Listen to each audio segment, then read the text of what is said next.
Welcome back to the Tool Crib. I know I've been away for a little while. Work has kept me incredibly busy these last few months, but I have been trying to keep up with what's been going on in the multi-tool world, kind of behind the scenes, if you will. Now, there are several things I need to catch up on. There are a lot of changes happening in the multi-tool world, but one today that I wanted to talk about is the anticipated release of the Leatherman Arc. Now, Leatherman tomorrow, June 5th, is going to be releasing another multi-tool. This one is the 40th anniversary edition, and it is very similar to the Leatherman Arc that we're going to be talking about probably in the next video. But it highlights some of the things that we're anticipating to be in the Leatherman Arc. Now, it's long been speculated for several months now that this tool would be coming to production at some point in the future. But Leatherman about a week ago actually released a video where they showed a snippet of the Leatherman Arc in its closed position, and so it leads us to believe that it's gone from speculation to an almost certainty now that it will be produced. So what I want to look at today, what I really want to dive into is the tool set that, or at least the speculated tool set that Leatherman is going to be putting in the Arc, which I personally believe might be one of the best tool sets they've ever put together on a multi-tool. So let's look at the Leatherman Arc.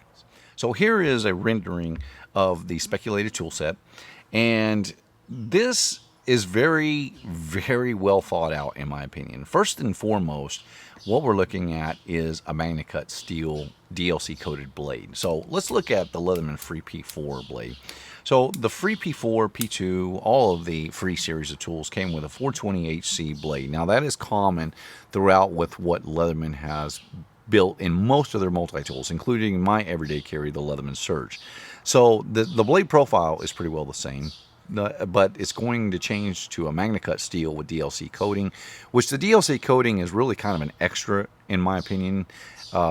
It's more so for aesthetics, I think, than anything else, because MagnaCut steel is already very rust resistant. So I think it's more so for the black on silver theme that they're trying to go with, and you'll see the DLC coating as well on the frame of the Leatherman Arc. And so I really believe it's more aesthetic than anything else. But the blade steel is a very big upgrade over the 420HC, and it also is speculated to come with a replaceable thumb stud. I tend to agree with that because the release video that Leatherman showed for the 40th anniversary edition, the Leatherman Garage number 5, is going to have that exact same blade with the thumb stud, as well as some of these other tools as well. And then if we move along, one thing that's going to stay the same on this is the can opener. It appears that it is going to be the identical version of what came out in the Leatherman Free P2, P4. One big change that they're going to have to it, though, is they're going to be replacing, well, this one not quite replaced, and we'll get to that in a minute, but they're going to be replacing some of the screwdrivers in favor of a large bit holder that will include a bit swappable bit with number 1 and number 2 Phillips. This is something that has long been overdue for the Leatherman Free series of tools. In fact, this is one thing that I think should have been in the Leatherman Free from the very beginning. Instead of getting these more basic screwdrivers, it just adds a lot more versatility to that particular multi-tool. Now, I get the argument, and I've actually made videos on that. Sometimes the solid-state tools are better for an individual because there's no risk of losing anything, where with a large bit holder, now you run the risk of losing those particular bits. But then you also gain some extra functionality out of that, which I think is well worth it. The next thing that we'll be looking at is the saw blade. The saw blade on here appears to be exactly identical to that of the Leatherman Free P4. No changes there. And if we move around, and we'll highlight the other two outside accessible, or large outside accessible outbound tools, we'll call them. The first one is going to be, appears to be the identical same scissors, which is a great feature to the P4, by the way. Their scissors are, in the Leatherman lineup, the only ones that really outperform this are going to be like in the Micra, I think not the Squirt, but the Style CS and the Leatherman Surge. And this is probably just on par with the Micra and the Style CES, as opposed to the Surge. It's just slightly under that just because of the geometry of the scissors, but they cut incredibly well. So that's nice to see that those stayed on. The last tool is going to be the file. Now, with Leatherman's original free series, this one, they had the Serrated Blade.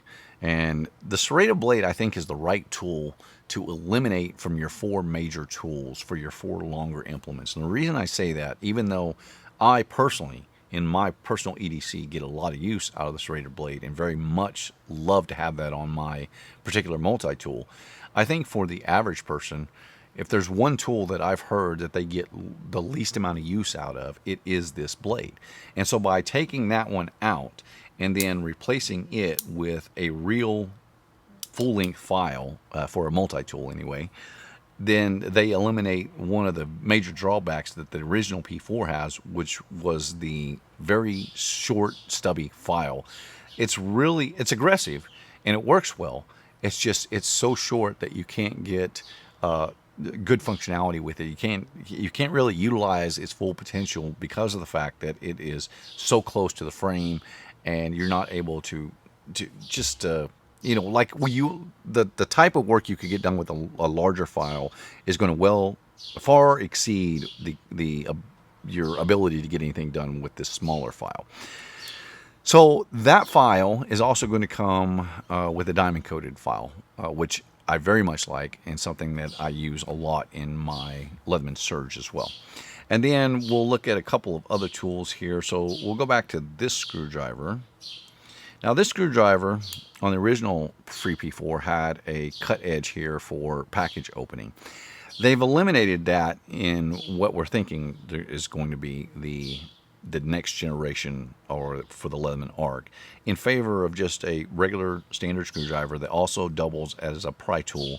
And they're going to switch over the feature of the bottle opener onto this one. So originally, this one came on the Phillips driver on the free P4. And now they're basically, since they're eliminating this tool, they're going to integrate that into this tool, which I think works really well.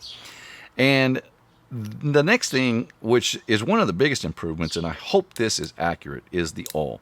Now, the awl on the original included a little small flat driver, which I never really liked this awl. I mean, I've tested it and it works on certain things, and it does a fairly decent job, but it just does not work as well as what you're going to get with a sharp piercing awl like it's speculated to be in the Leatherman Arc. Now, another feature that they're going to include in here, and let me make sure if I remember which one it is. Yes, in this driver. In this driver, they had the wire stripper that was at the base of this tool. Now, they are going to integrate that wire stripper into the sharpened awl, the pointed awl. And I think I like it when they do things like this, when they have little extra features that you get a little bit more functionality, but don't really take away from the usability of what the main implement is. And I think that's a fantastic way to go about it. Now, the next tool that they have on here is not in the free P4, and that is going to be a micro driver. Now, here I have the Leatherman Crunch, which was the first product out of the Leatherman garage, and you can see here that they redesigned the holder for this by comparison to what you would normally get with the Leatherman Wave and Charge series, where this incorporates a small spring. Now, because this one was built as an outbound tool, they were able to make it larger, or longer, I should say. And so that might be why this was redesigned the way it was. Where with the Leatherman Arc, this is going to be one of the interior tools. And so they've gone back, or it appears that they're going to be going back, to the springed version of this tool. I remember using the Wave Charge and getting a lot of use out of that screwdriver in various different applications. So I'm okay with that being on there. And I like the way they've integrated the rest of the tool set within there. I think getting rid of that Serrated Blade is probably the best choice, though I personally like to use it. And then lastly, we'll look at the pliers. Pliers look to be unchanged from the free series of tools. You'll still have your needle nose, regular pliers, wire and hard wire cutters that are replaceable, and the wire crimping functionality behind the jaws themselves, or behind the pliers. And so, though I'm not a big fan of the free series of tools, I understand the appeal to a lot of people, and I am really quite impressed with the tool set that they decided to go with. I think this tool set is something that could have been integrated into a lot of different multi-tools over the years. I would love to have seen a wave version that came out with this identical tool set. I think that would have been fantastic.